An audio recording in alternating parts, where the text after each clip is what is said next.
vamos a terminar el libro hoy. Supongo que para muchos será además un alivio acabar Eclesiastés.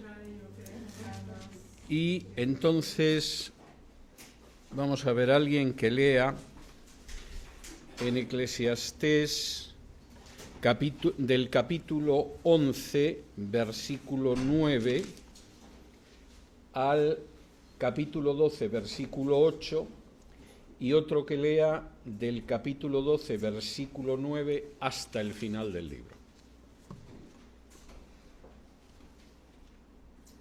Amén. Alégrate, joven, en tu juventud, y tome placer tu corazón en los días de tu adolescencia, y anda en los caminos de tu corazón y en la vista de tus ojos. Pero sabe que sobre todas estas cosas te juzgará Dios. Quita pues de tu corazón enojo y aparta de tu carne el mal, porque la adolescencia y la juventud son vanidad. Acuérdate de tu Creador en los días de tu juventud, antes que vengan los días malos, y lleguen los años de los cuales digas, no tengo en ellos contentamiento. Antes que se oscurezca el sol y la luz y la luna y las estrellas, y vuelvan las nubes tras la lluvia. Cuando temblarán los guardas de la casa, y se encorvarán los hombres fuertes, y se cesarán las muelas porque han disminuido, y se oscurecerán los que miran por las ventanas, y las puertas de afuera se cerrarán por lo bajo del ruido de las muelas, cuando se levantará a la voz del ave, y todas las hijas del canto serán abatidas, cuando también temerán de lo que es alto, y habrá terrores en el camino, y florecerá el almendro y la langosta será una carga, y se perderá el apetito, porque el hombre va a su morada eterna, y los endechadores andarán alrededor por las calles. Antes que la cadena de plata se quiebre y se rompa el cuenco de oro, y el cántaro se quiebre junto a la fuente, y la rueda sea rota sobre el pozo, y el polvo vuelva a la tierra como era, y el espíritu vuelva a Dios que lo dio. Vanidad de vanidades, dijo el predicador, todo es vanidad. Cuanto más sabio fue el predicador, tanto más enseñó sabiduría al pueblo, e hizo escudriñar y compuso muchos proverbios. Procuró el predicador hallar palabras agradables y escribir rectamente palabras de verdad. Las palabras de los sabios son como aguijones, y como clavos hincados son las de los maestros de las congregaciones dadas por un pastor. Ahora, hijo mío, a más de esto se ha molestado. No hay fin de hacer muchos libros, y el mucho estudio es fatiga de la carne. El fin de todo el discurso oído es este: teme a Dios y guarda sus mandamientos, porque esto es el todo del hombre.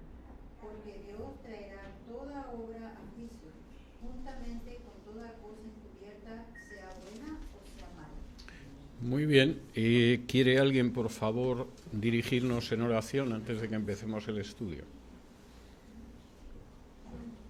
Padre bueno, te damos gracias por la oportunidad que nos da de poder estudiar tu palabra, Señor. Gracias, Señor, porque hoy día terminamos este libro, Señor, que ha sido de gran bendición, Señor amado. Ponemos este tiempo delante de ti, de principio a fin, en el nombre de Jesús. Amén.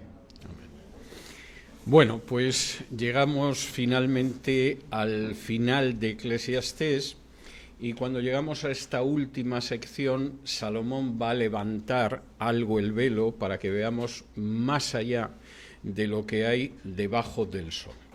En la conclusión, él va a comentar algo que es verdaderamente importante. Capítulo 11, versículos 9 y 10, alégrate, joven, en tu juventud, y tome placer tu corazón en los días de tu adolescencia, y anda en los caminos de tu corazón y en la vista de tus ojos, pero sabe que sobre todas estas cosas te juzgará Dios. Quita pues de tu corazón el enojo y aparta de tu carne el mal, porque la adolescencia y la juventud son vanidad. Primera lección de esta última parte, en que Salomón levanta algo el velo más allá de lo que hay debajo del sol.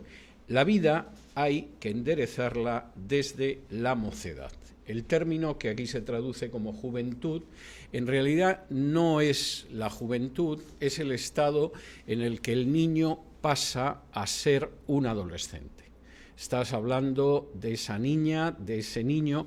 Algunas versiones traducen mocedad, que es algo más exacto, pero aquí no estamos hablando del joven que tiene 20 y tantos años, aquí estamos hablando de ese niño que va a dejar de ser niño, que acaba de dejar de ser niño, de ser niña, que todavía no es un joven, sería un jovencito, un adolescente, y que efectivamente lo que tiene que hacer es alegrarse de la época en la que está viviendo, tomar placer en los días, aquí traduce adolescencia, mocedad quizás sería mejor, y andar en los caminos de su corazón, pero sabiendo que Dios lo va a juzgar. La vida no acaba en el momento de la muerte. La vida, como puede parecer debajo del sol, no es algo que nosotros hacemos y al final nos rendimos cuentas. Al final nos morimos tanto unos como otros, seamos justos, injustos, y ahí se acabó. No. Desde el momento en el que eres un jovencito, desde el momento en que has dejado de ser niño, desde el momento en el que tienes uso de razón, ten en cuenta que Dios te pedirá cuentas. Cuando tenías 3, 4, 5 años, evidentemente no, porque bueno, los niños se supone que no saben muy bien lo que hacen. Yo tengo mis dudas, yo creo que los niños muchas cosas, claro que saben lo que hacen, y muchas cosas que son malas las hacen a conciencia. Es decir, si de pronto deciden hacerle la vida imposible a un compañero de clase, lo hacen, pero bien, ¿eh? Posiblemente no son conscientes de las últimas consecuencias, pero bueno, la gente que ordena invadir o bombardear países seguramente tampoco es consciente de las últimas consecuencias. Pero aquí está hablando de que efectivamente hay un momento en que sales de esa infancia y entras en la pubertad, aunque todavía no seas un adolescente. Bueno, pues ten en cuenta desde entonces que efectivamente tú vas a rendir cuentas de lo que hagas en esta vida. Desde ese momento vas a rendir cuentas. Aquí esto no se acaba. Aquí no se puede decir que es que, bueno, igual que pasó con el animal, pasa con el hombre, nadie sabe si el espíritu va arriba o va abajo, etcétera, etcétera. No, no, no. Lo primero que tienes que tener en cuenta desde el momento en el que sales de la infancia es que todo lo que hagas va a ser objeto del juicio de Dios. De modo que no es cuestión de que vayas absolutamente oprimido por la vida. Hay niños que tienen padres muy estrictos que consiguen avinagrarles la vida de una manera miserable y que luego no se recuperan, a veces en muchos años, a veces nunca, de la vida que tuvieron con sus padres. No, no, alégrate de ese periodo de tu vida, tome placer tu corazón en ese periodo de tu vida, pero ten en cuenta que Dios te va a juzgar por todo. Segundo, acuérdate de Dios, además, como tu Creador. Capítulo 12, versículo 1, acuérdate de tu Creador en los días de tu juventud, antes que vengan los días malos y lleguen los años de los cuales digas, no tengo en ellos contentamiento. Segundo, tienes que recordar al Creador desde el momento en el que has entrado en ese periodo de la pubertad, en que has salido de la infancia y estás entrando en la juventud. Es muy interesante el término que utiliza Salomón. Salomón habla del Creador. Todos hemos sido creados por Dios, pueden decir lo que quieran, pero todos hemos sido creados por Dios. Y acuérdate de ese Creador, porque ese Creador no ha abandonado al mundo a su destino y no le importa lo que sucede. Todo lo contrario, ese es un Creador soberano. Y tienes que acordarte en esos años porque vas a tener que rendir cuentas ante tu Creador y porque además se da la circunstancia de que el tiempo de tu juventud es limitado. Cuando uno es un niño, por lo menos es mi experiencia, pero creo que no es una experiencia única, cuando uno es un niño está ansioso por ser mayor. Es decir, uno está deseando ser mayor, está deseando que lo consideren mayor.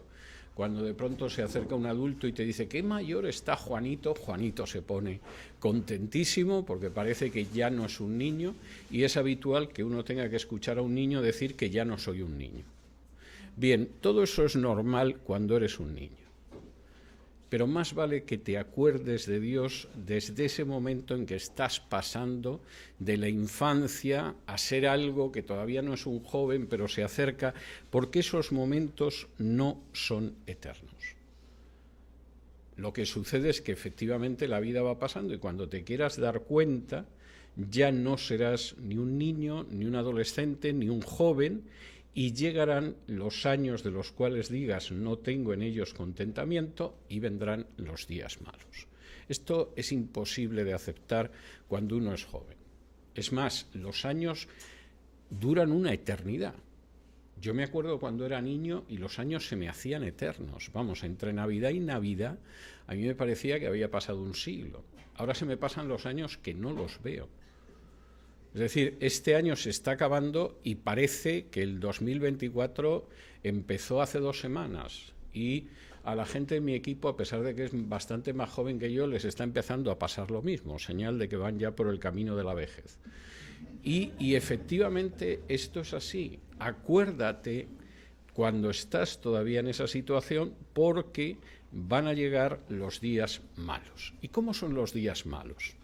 Pues Salomón aquí utiliza un lenguaje poético en el que merece la pena que nos detengamos señal por señal, porque va mostrando realmente lo que es el deterioro del organismo.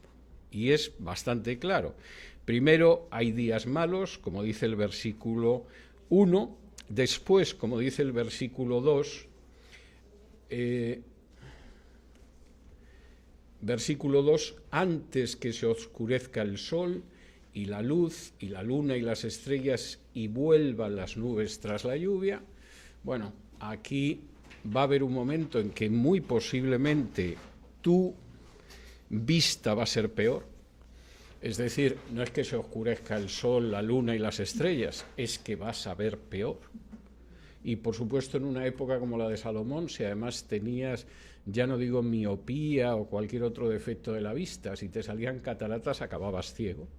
Las cataratas no se podían operar y evidentemente en un momento determinado no veías ni la luz, ni la luna, ni cosa parecida. Versículo 3, cuando temblarán los guardas de la casa y se encorvarán los hombres fuertes y cesarán las muelas porque han disminuido y se oscurecerán los que miran por las ventanas. Los guardas de la casa, que son los brazos, pues evidentemente los brazos dejan de tener esa fuerza que tenían antes. Para mucha gente que llega a la ancianidad, los brazos y las manos empiezan a temblar, es algo que hemos visto en muchísimos ancianos. Las piernas, que son esos hombres fuertes que nos sostienen, se encorvan, no son las piernas que teníamos antes y que eran fuertes, sino que nuestras piernas se doblan y a veces parece que no sostienen muy bien el peso de lo que llevan encima. Se cae la dentadura, cesarán las muelas porque han disminuido, es decir, de pronto nuestros dientes se van cayendo y es más difícil masticar. Cada vez que yo voy al dentista me dice que estoy estupendo para mi edad, me da pavor lo que eso significa, porque yo ya no sé las piezas dentarias que he perdido, y sin embargo se empeña en consolarme y en decirme que está muy bien para mi edad. Yo cada vez que oigo que algo está muy bien para mi edad me echo a temblar, porque digo, a saber a la vuelta de X años cómo supuestamente estaré. Hace 2 o 3 semanas estaba con el médico y después de que miran mis constantes vitales, están muy bien, para su edad, por supuesto. Y le dije, bueno, ¿usted cree que puedo vivir 10, 20 años más? Y me dijo, 40, usted puede vivir 40 años más. Y yo en ese momento pensé, ¿y cómo voy a llegar dentro de 40 años? Porque claro, a mí la idea de vivir así prolongadamente a estas alturas no me hace mucha ilusión y sobre todo quisiera saber cómo va a llegar el vehículo, porque evidentemente esa es la historia. Y como dice aquí, y es bastante claro este versículo 3, pues resulta que las muelas han disminuido y se oscurecerán los que miran por las ventanas. Nuestros ojos se oscurecen en muchísimos casos. Tenemos unas ventanas, que son estos huecos dentro del cráneo, pero los que miran por las ventanas, que son los ojos, se oscurecen. No solamente eso, versículo 3 habla de ello, versículo 4, y las puertas de afuera se cerrarán por lo bajo del ruido de la muela, cuando se levantará la voz del ave y todas las hijas del canto serán abatidas. Esto es muy bonito. Las puertas de afuera se cerrarán. ¿Y por qué se cerrarán? Por lo bajo del ruido de la muela. ¿Han visto ustedes ancianos así? Que efectivamente la boca, en vez de tenerla como nosotros, está así, porque los que hacen el ruido de la muela, que son las piezas dentarias, han ido desapareciendo. Entonces el anciano anda así. Y bueno, pues hay un momento en que efectivamente las puertas de afuera se cierran por lo bajo del ruido de la muela. En otras palabras, la boca la tienes totalmente comprimida porque los que molían o las que molían han ido desapareciendo. Y además, y esto es algo tremendo, se da la circunstancia de que vas a dormir mal. Como dice aquí, cuando se levantará a la voz del ave.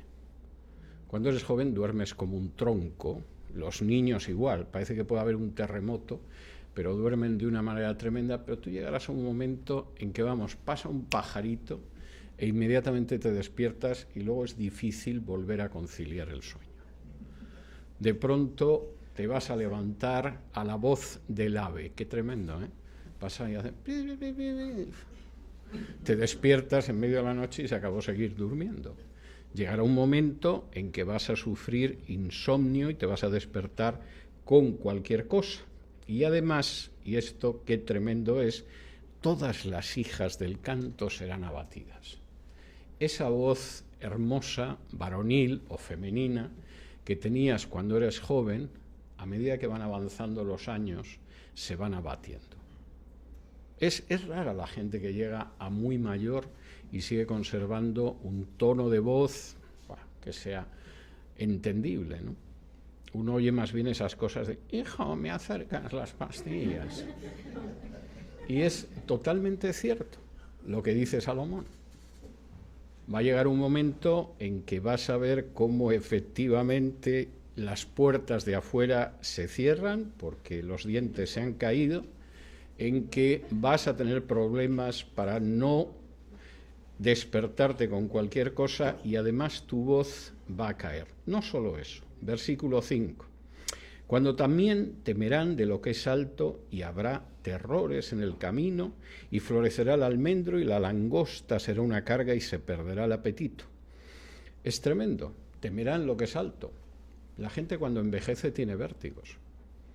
A veces es algo que no aprecias en la juventud. Hay gente que padece de vértigo siendo un adolescente, pero no es lo normal.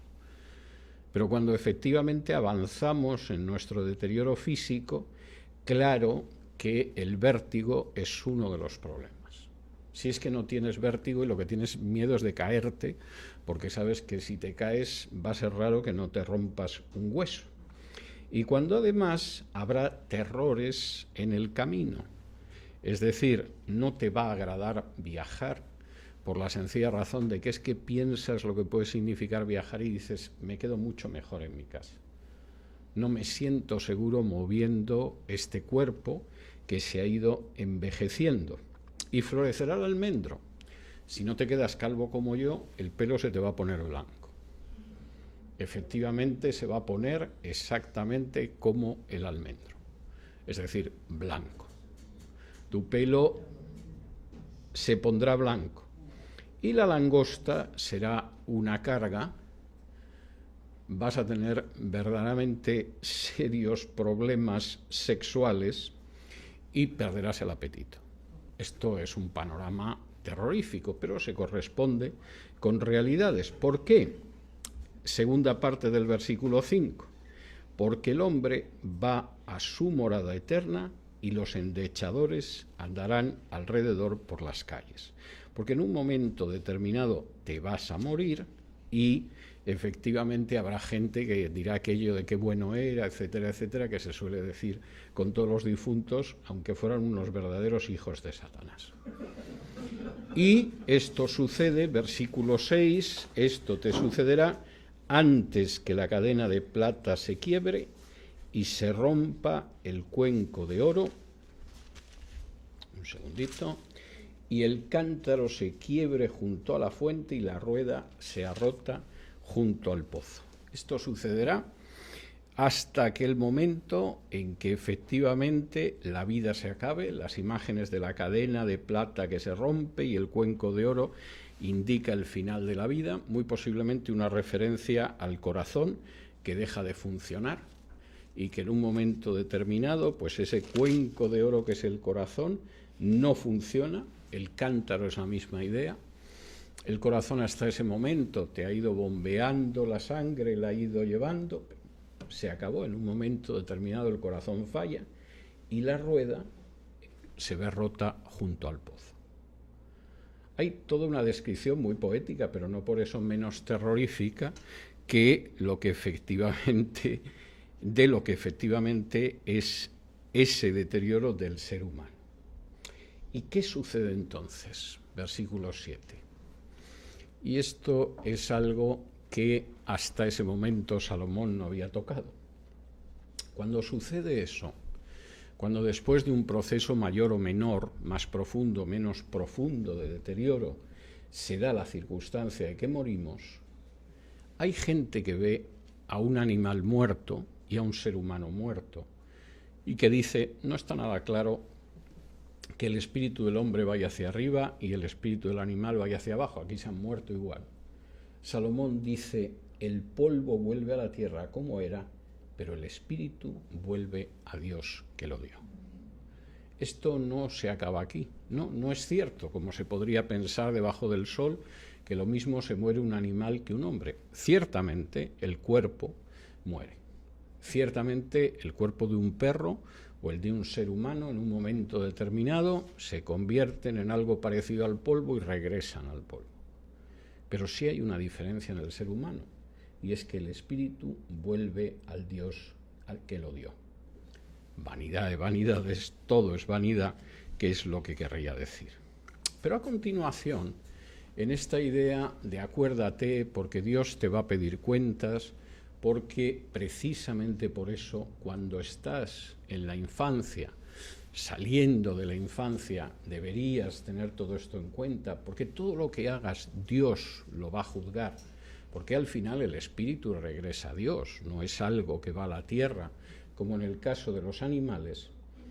Precisamente por eso, a continuación se describe qué pasó con el predicador.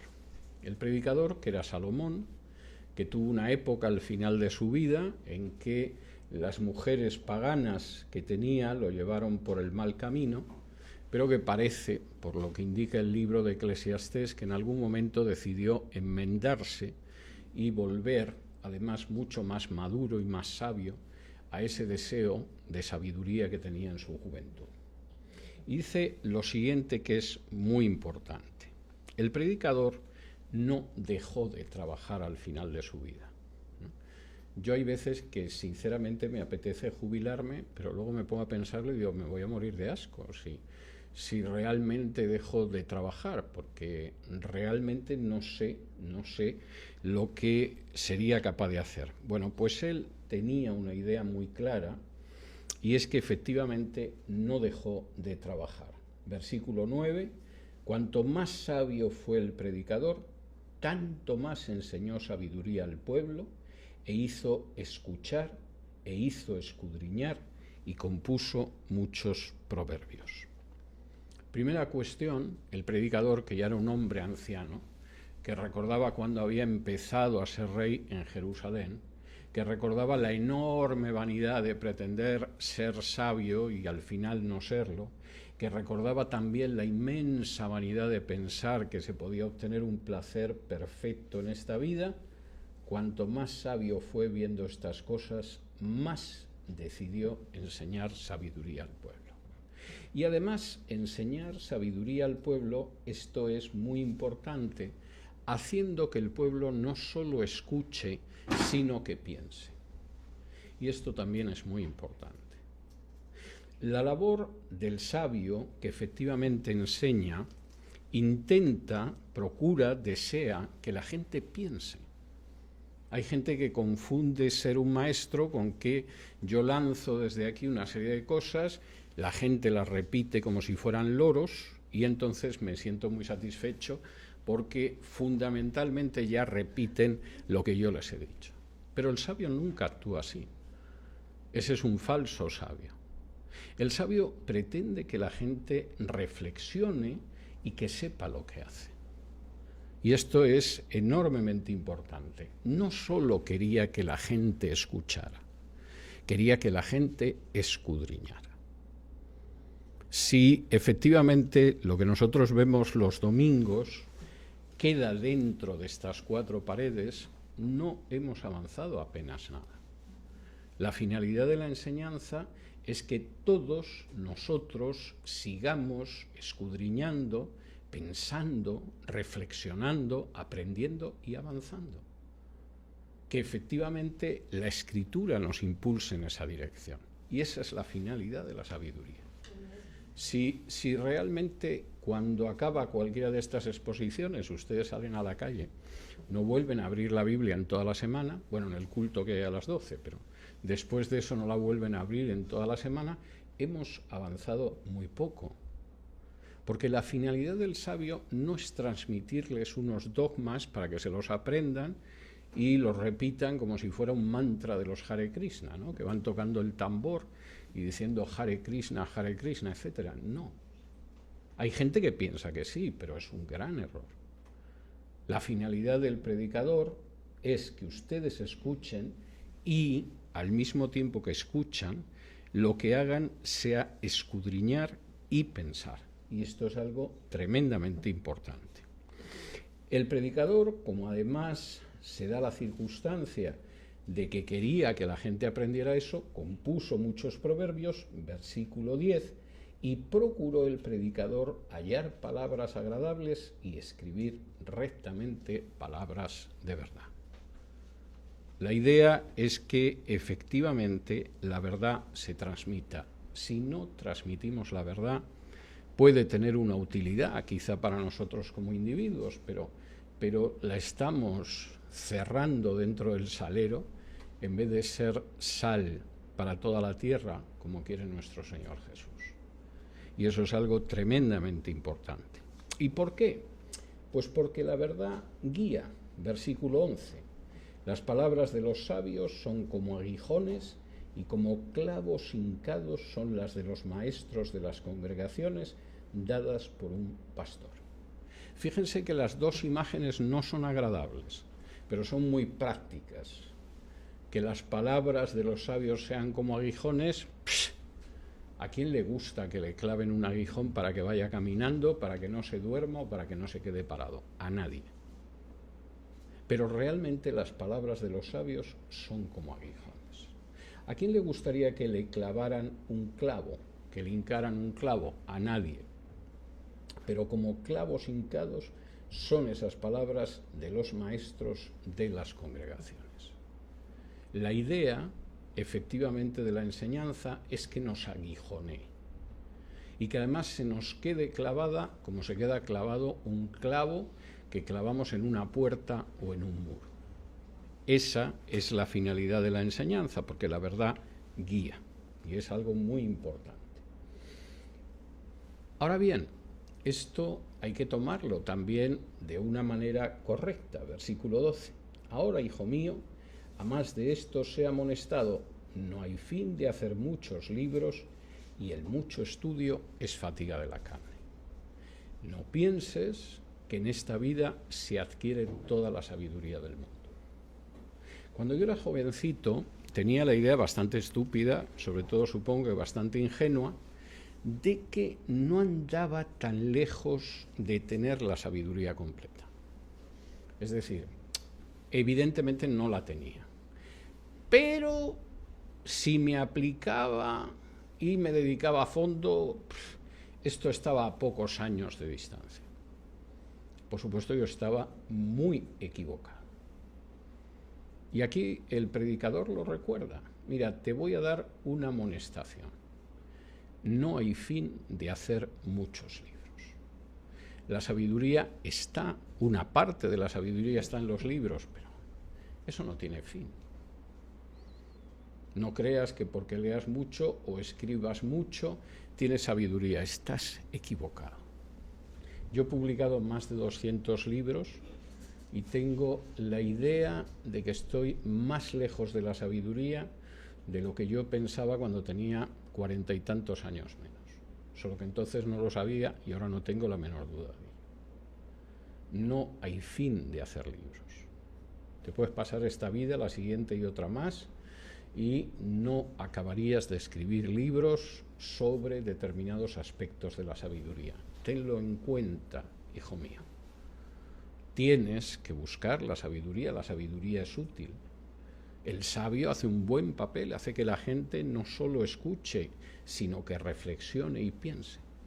Pero no hay finalidad para esa sabiduría. Y además, el mucho estudio es fatiga de la carne. Lo puedo asegurar.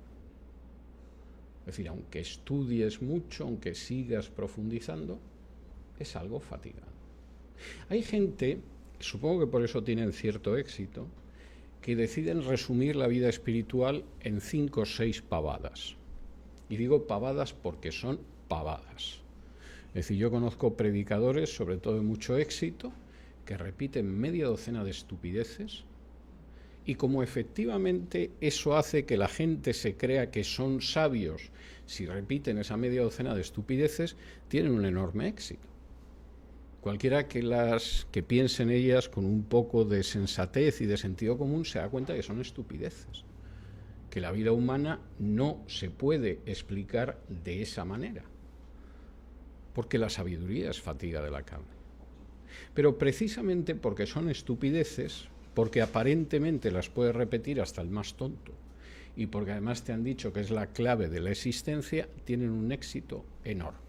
Hombre, si tendrán éxito, que todos ellos acaban millonarios y convencen a miles de personas para que les den dinero. Si eso no es un éxito, cualquiera sabe lo que es. Pero no dejan de ser estupideces. La sabiduría es mucho más que eso. Y como dice aquí, no hay fin con los muchos libros y el mucho estudio es fatiga de la carne. Que nadie piense que va avanzando en la sabiduría sin acabar fatigándose y además sin fatigar la carne, que no tiene muchas ganas de esforzarse, prefiere repetir fórmulas mágicas pensando que así se es sabio. No lo es.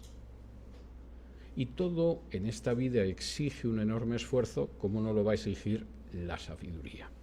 Y ese es un aspecto importante. Pero esto es muy importante. Y aquí llegamos a la conclusión del estudio. Versículo 13. El fin de todo el discurso oído es este: teme a Dios y guarda sus mandamientos, porque esto es el todo del hombre. ¿Quieres vivir con sabiduría en este mundo? ¿Quieres presentarte como te tienes que presentar delante de Dios? Teme a Dios y guarda sus mandamientos. Porque eso es el todo del hombre y no es vanidad.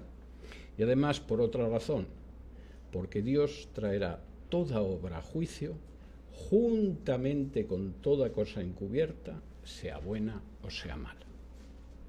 La vida debajo del sol no es el final. La vida debajo del sol es solo el paso hacia otra vida. Y de lo que puedes estar seguro es que Dios va a traer toda obra a juicio. Sí, pero yo he oído el llanto de los oprimidos y nadie les hacía caso. Pero Dios lo traerá a juicio. Pero yo he visto cómo no hay justicia en ningún sitio. Y miras a un sitio y a otro y no ves nada más que funcionarios y jueces corruptos. Sí, pero Dios traerá toda obra a juicio. Y yo he visto cómo no escucharon al hombre sabio y prefirieron escuchar a otro que era un sinvergüenza que los extraviaba. Sí, y Dios traerá toda obra a juicio. Y he visto cómo cuando alguien hablaba, pues llegaban los siervos del rey y lo arrojaban a una mazmorra. Sí, pero Dios traerá toda obra a juicio. Hay algo que va más allá de debajo del sol. Incluso las cosas encubiertas, sean buenas o sean malas, Dios las va a traer a juicio. Bajo el sol, y esto es algo que ha parecido claro en estas semanas de exposición de Eclesiastés, bajo el sol solo cabe la desesperación. La injusticia, los aspectos terribles, el dolor de esta vida no tiene ninguna respuesta. Bajo el sol nada tiene sentido.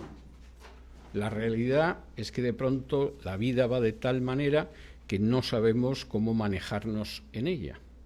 Bajo el sol nadie puede prever lo que va a pasar en el futuro y nadie nos puede salvar de lo que parece que es el azar. Bajo el sol, la política, la economía, la religión son vanidad.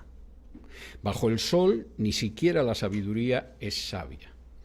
Y bajo el sol lo único que se salva en esta vida que hay vanidad son aquellos momentos escasos en los que comemos, bebemos y gozamos quizá de la cercanía de un ser querido, especialmente una mujer en el caso de los hombres o un hombre en el caso de las mujeres. Pero es que el libro de Eclesiastés muestra que hay mucho más que debajo del sol. Muestra que hay que temer a Dios y cumplir sus mandamientos. Muestra que hay que educar a las generaciones venideras desde el momento en el que están saliendo de la niñez. Muestra que hay que recordar que hay una vida que está por encima del sol y muestra que hay que recordar que Dios nos pedirá cuentas por todo lo que hayamos hecho en esta existencia, aunque sea algo oculto de lo que no se ha enterado nadie. No solo eso, el libro de Eclesiastés también coloca en su lugar al sabio, y esto es algo tremendo. El sabio solo es sabio después de muchísimo trabajo. No es posible alcanzar la sabiduría sin un arduo trabajo. Es verdad que el sabio tiene que empezar por el principio, y el principio es el temor de Dios. Pero alcanzar la sabiduría implica mucho trabajo. El libro de Eclesiastés nos dice también que el sabio es un personaje que tiene limitaciones humanas. Por ejemplo, el miedo y la corrupción. Y en este sentido, eso deberíamos de tenerlo presente cuando a veces nos fiamos en ciertos sabios. El libro de Eclesiastés sabe también que la sabiduría tiene limitaciones. Hay gente que se presenta como sabia diciendo pavadas, pero eso no es sabiduría. La sabiduría exige dedicarse a la sabiduría. Eclesiastés nos muestra también que el verdadero sabio cuestiona todo, ve todo, juzga todo y calibra todo. No es aquel que se traga cualquier cosa que le dice. El verdadero sabio aprende de su experiencia. El verdadero sabio sabe que el inicio de la sabiduría es el temor de Dios, y el verdadero sabio también transmite la sabiduría para que la gente no solo escuche, sino que además se escudriñe. Y esto es enormemente importante. ¿Y qué pasa? Y esta va a ser la parte final de la exposición. ¿Qué pasa con la vida encima del sol? Durante estas semanas hemos estado viendo lo que era la vida debajo del sol, que es vanidad. Pero ¿qué sucede cuando uno se da cuenta de que hay una realidad que está por encima del sol, que está sobre el sol? Primero, la vida tiene sentido, aunque no sea el sentido que muchos piensan. Si me acompañan a Marcos, capítulo 8,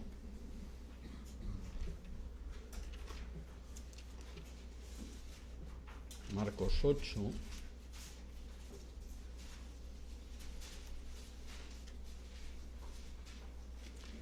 y versículo 35,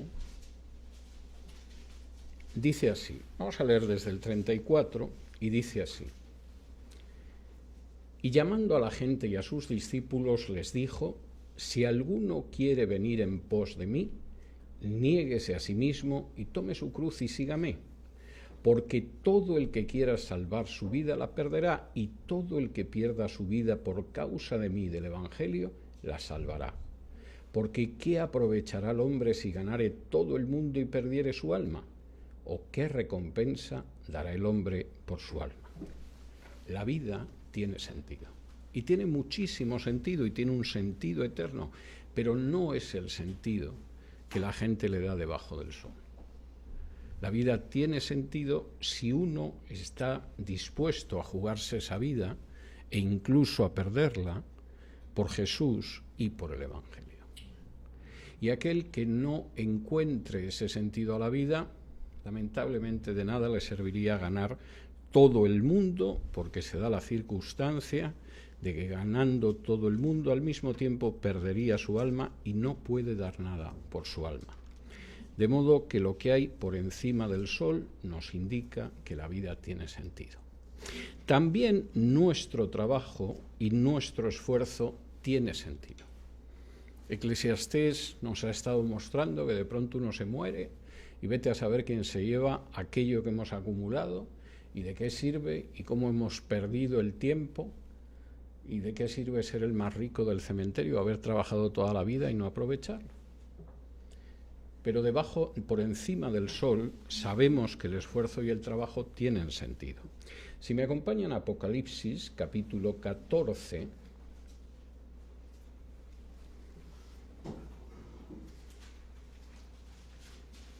Apocalipsis, capítulo 14 y versículo 13, dice así en Apocalipsis 14, 13. Oí una voz que desde el cielo me decía: escribe, bienaventurados de aquí en adelante los muertos que mueren en el Señor. Sí, dice el Espíritu, descansarán de sus trabajos, porque sus obras con ellos siguen. Es algo tremendo. El Espíritu le muestra una voz desde el cielo, le dice a Juan: escribe esto, porque esto hay que dejarlo consignado por escrito. Bienaventurados aquellos que han muerto en el Señor. No es igual morir en el Señor que no morir en el Señor, hay una diferencia inmensa. El Espíritu afirma que esos que han muerto en el Señor es verdad que van a descansar de sus trabajos, pero sus obras los siguen. Claro que tiene un sentido el esfuerzo y el trabajo. Algún día descansaremos del esfuerzo, del trabajo, de la brega que hemos tenido en este mundo. Pero aquellos que han muerto en el Señor saben que aquello que hicieron los seguirá al otro lado. Y es algo tremendo. Claro que hay un sentido para el esfuerzo y el trabajo. También tienen un sentido y un trabajo los bienes, aunque sea algo totalmente distinto del sentido que le da la gente. Si me acompañan ustedes a la primera carta a Timoteo. Primera carta a Timoteo, capítulo 6, y versículos del 6 en adelante, dice así. Primera de Timoteo, capítulo 6, versículos del 6 en adelante. Pero gran ganancia es la piedad acompañada de contentamiento, porque nada hemos traído a este mundo y sin duda nada podremos sacar. Así que teniendo sustento y abrigo estemos contentos con esto, porque los que quieren enriquecerse caen en tentación y lazo y en muchas codicias necias y dañosas que hunden a los hombres en destrucción y perdición, porque raíz de todos los males es el amor al dinero, el cual, codiciando algunos, se extraviaron de la fe y fueron traspasados de muchos dolores. Los bienes tienen un sentido, necesitamos bienes, aunque solo sea para poder comer todos los días y para poder cubrirnos, pero como dice Jesús en Mateo 6:33, nosotros buscamos primero el reino de Dios y su justicia, confiados en que nuestro Padre Celestial nos dará lo que necesitamos para la necesidad. Por supuesto que los bienes tienen un sentido, pero no es el que les da el mundo. Nosotros sabemos que no hemos traído nada a este mundo y no vamos a poder sacar absolutamente nada. Y por eso nuestra primera meta es buscar el reino de Dios y su justicia, y nos sentimos contentos cuando efectivamente nuestras necesidades son necesidades que el Señor cubre. Estamos contentos con ello. Y no caemos en la trampa de aquellos que aman el dinero y que por el contrario presentan otra enseñanza, según la cual no solamente es que tenemos que ser ricos, sino que además Dios va a respaldar nuestra codicia. No es la manera en que por encima del sol se ven los bienes materiales. Por supuesto, Dios no nos va a abandonar nunca, pero también sabemos que nuestra primera búsqueda es la búsqueda del reino, no de lo material. Cuarto, la sabiduría, a pesar del esfuerzo, tiene sentido y ayuda. Recuerden ustedes el pasaje al final del Sermón del Monte, donde Jesús dice que hay gente que sustenta su vida sobre arena y por lo tanto su vida, cuando vienen los problemas, se caen, y aquellos que la sustentan sobre su enseñanza, que es como una roca, y eso permite que efectivamente la casa no se caiga. Por encima del sol sabemos que hay unas enseñanzas que nos ha dado Jesús y que esas enseñanzas permiten que podamos sobrevivir incluso las pruebas peores. Quinto, el aprendizaje desde la mocedad tiene sentido. Si me acompañan ustedes a la segunda carta a Timoteo,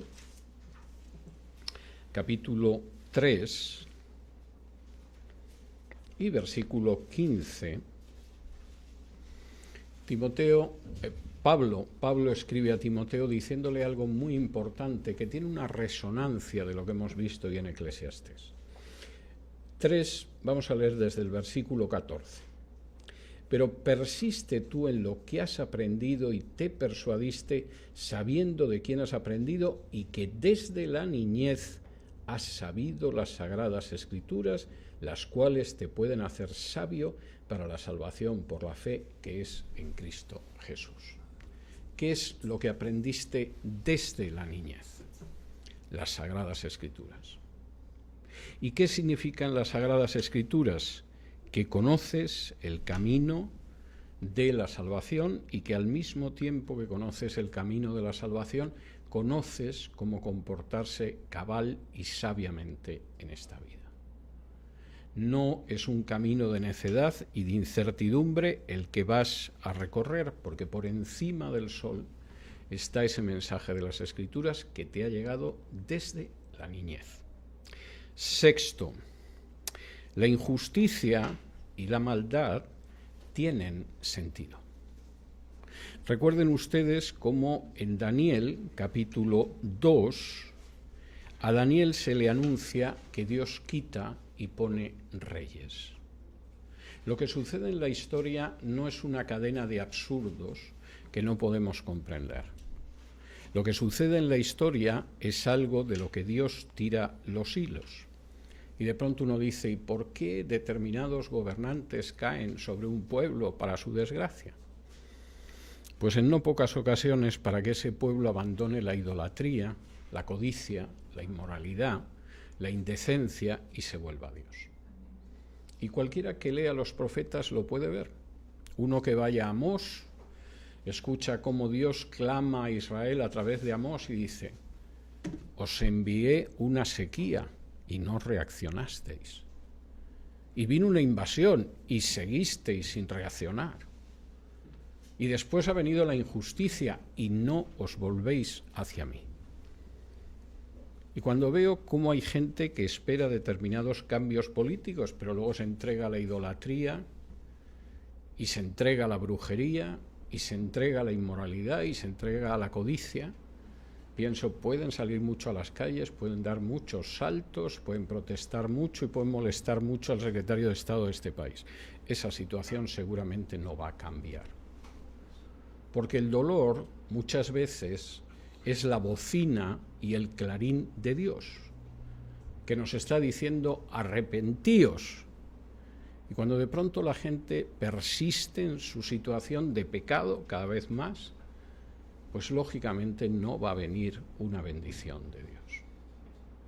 Y en el caso de una cultura como la cultura hispana, desde luego si alguien piensa que Dios no va a dejar de ejecutar juicios, cuando buena parte de la población son idólatras y se complacen en su idolatría, cuando buena parte de la población es tremendamente codiciosa y cuando un porcentaje elevadísimo de la población es muy inmoral en su conducta, es que verdaderamente no sabe lo que es Dios.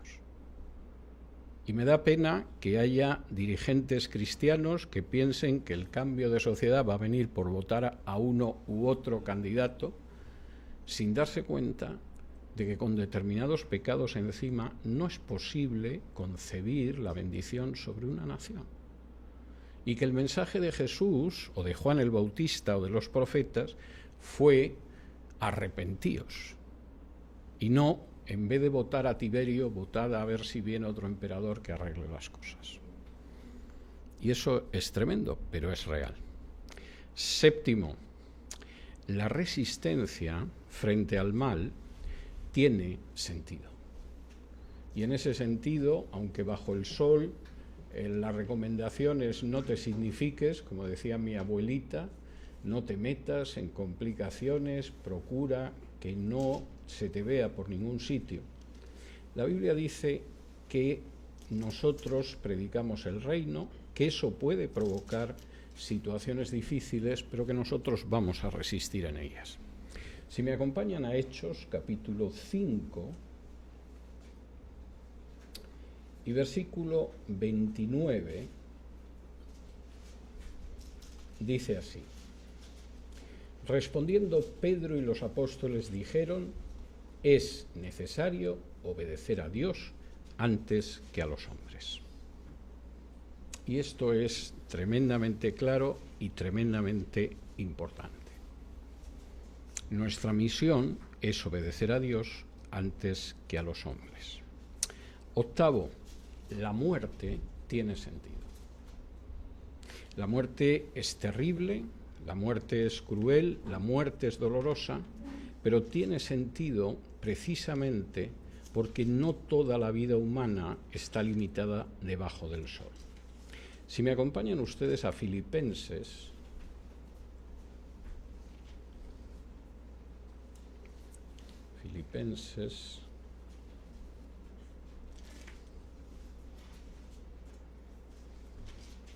capítulo 1,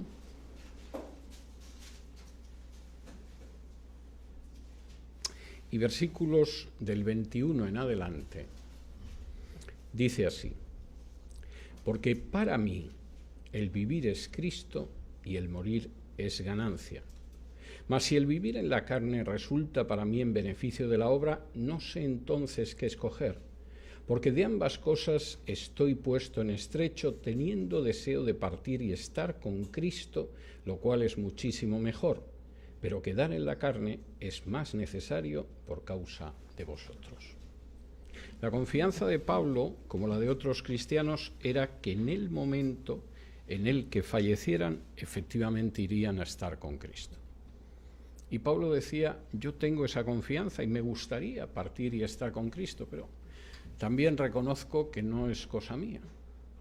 Yo tengo una misión y tengo que serviros en esa misión. Y me sospecho que el partir y estar con Cristo todavía va a tener que esperar un tiempo, seguramente años.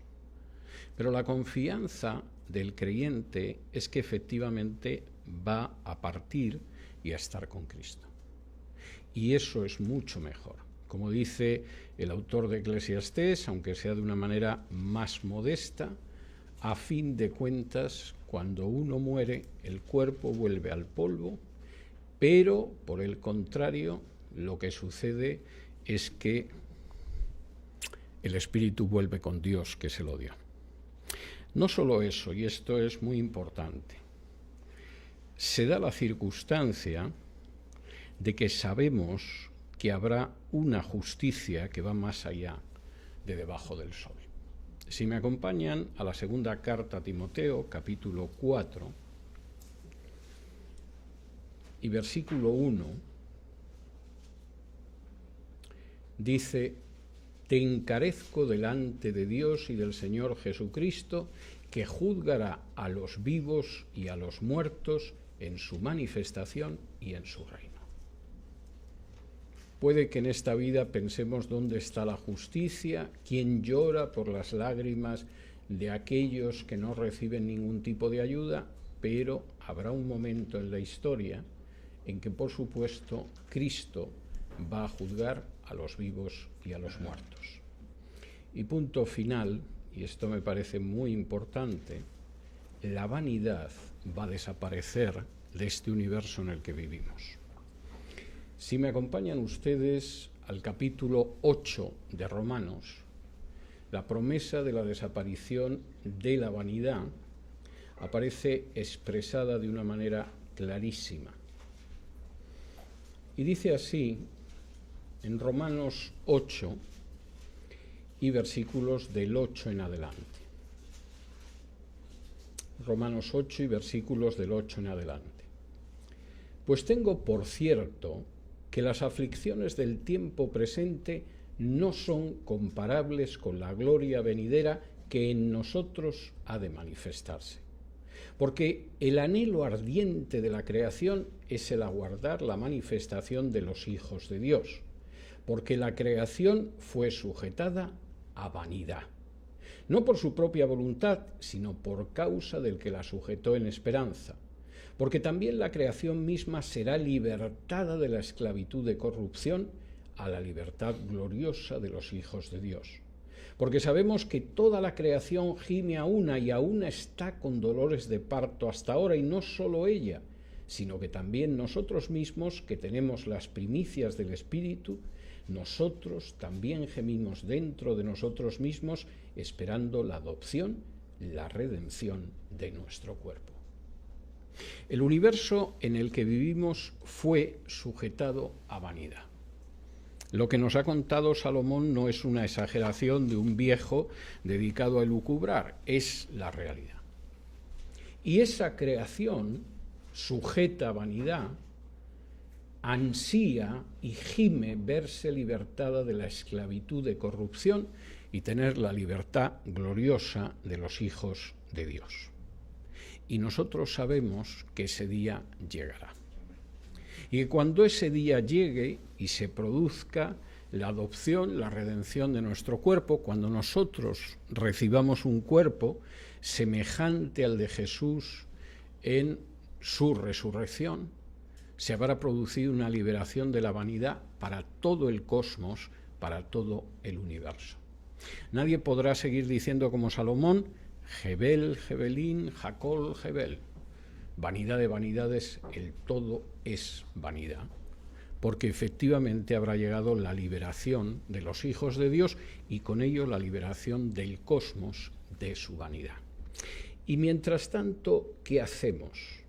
Pues aparece en Romanos capítulo 8 y versículo 24. Porque en esperanza fuimos salvos. Pero la esperanza que se ve no es esperanza, porque lo que alguno ve, ¿a qué esperarlo? Pero si esperamos lo que no vemos, con paciencia lo aguardamos. Y de igual manera el Espíritu nos ayuda en nuestra debilidad, pues ¿qué hemos de pedir como conviene? No lo sabemos. Pero el Espíritu mismo intercede por nosotros con gemidos indecibles. Mas el que escudriña los corazones sabe cuál es la intención del Espíritu, porque conforme a la voluntad de Dios intercede por los santos. Hasta que llegue ese día, nosotros esperamos con esperanza. No lo vemos, porque si lo viéramos no sería esperanza. Cuando uno espera con esperanza es porque no lo vemos. Y en eso que estamos esperando y que no vemos, evidentemente a veces no sabemos lo que tenemos que pedir ni lo que tenemos que hacer. Pero Pablo dice, no os preocupéis porque el Espíritu nos ayuda en nuestra debilidad e intercede por nosotros delante de Dios, y además lo hace de una manera que no podemos ni siquiera describir, como dice aquí, con gemidos indecibles. Si quisiéramos expresar con el lenguaje humano cómo el Espíritu Santo intercede por nosotros delante del Padre, no tendríamos palabras, es algo indescriptible. Pero lo cierto es que en ese camino de esperanza, hasta que este mundo deje de ser un mundo debajo del sol, hasta que este mundo deje de ser un mundo de vanidad, hasta que lleguemos a ser glorificados al lado de Cristo, contamos con la ayuda del Espíritu Santo, porque hay una vida que, por supuesto, está por encima de la vanidad debajo del sol. Si alguno de ustedes tiene alguna pregunta, nos queda 1 minuto, creo, pues la puede hacer ahora o calle para siempre. No sé.